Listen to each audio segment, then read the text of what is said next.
Private sector में नौकरी करने वालों के लिए बजट से पहले एक बड़ी और राहत भरी खबर सामने आ रही है।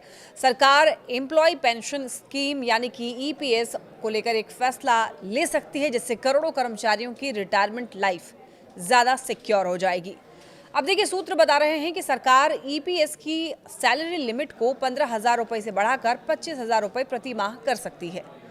तो अगर ऐसा होता है तो इसका सीधा फायदा 6 करोड़ 5 लाख से ज़्यादा ईपीएफओ सब्सक्राइबर्स को मिलेगा, खासकर उन लोगों को जिनकी बेसिक सैलरी 25,000 या फिर उससे ज़्यादा है। अभी नियम ये भी है कि चाहे आपकी सैलरी 30,000 हो या 50,000 हो, ईपीएस की गणना सिर्फ 15,000 रुपये बेसिक तक ही होती है।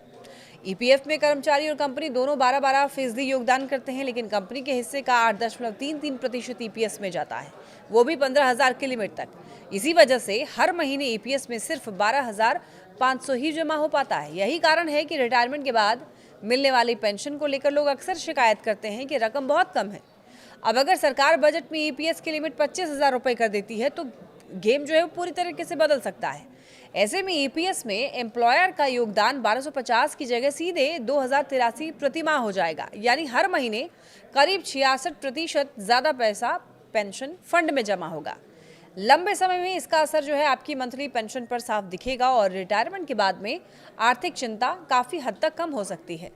इतना ही नहीं, सरकार न्यूनतम पेंशन को 1,000 से बढ़ाने पर भी विचार कर रही है। ईपीएस के तहत सिर्फ रिटायरमेंट पेंशन ही नहीं बल्कि डिसेबिलिटी पेंशन, विडो या विडोअर पेंशन, बच्चों और अनाथ पेंशन जैसी सुविधाएं भी मिलती हैं।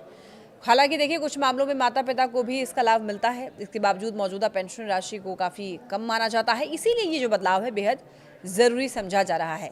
ईपीएस के नियमों के मुताबिक कर्मचारी 58 साल की उम्र में पेंशन का हकदार होता है, लेकिन अगर कोई व्यक्ति 50 साल के बाद अर्ली पेंशन लेना चाहता है तो ऑप्शन भी मौजूद है। हाँ, इसमें एक शर्त ज़रूर है, जितने साल पहले आप पेंशन लेंगे हर साल के हिसाब से 4% की कटौती होगी।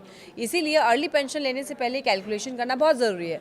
आसान भाषा में अगर समझे तो अगर आपकी बेसिक सैलरी 25,000 रुपये है या उससे ज़्यादा है तो ईपीएस लिमिट बढ़ने के बाद आपकी जो मंथली पेंशन जमा राशि होगी वो 1250 से बढ़ करके 2,083 हो जाएगी। तो ये जो फैसला है अगर बजट में आता है तो इसे प्राइवेट सेक्टर कर्मचारियों के लिए कह सकते हैं कि हिस्टोरिक मूव होगा।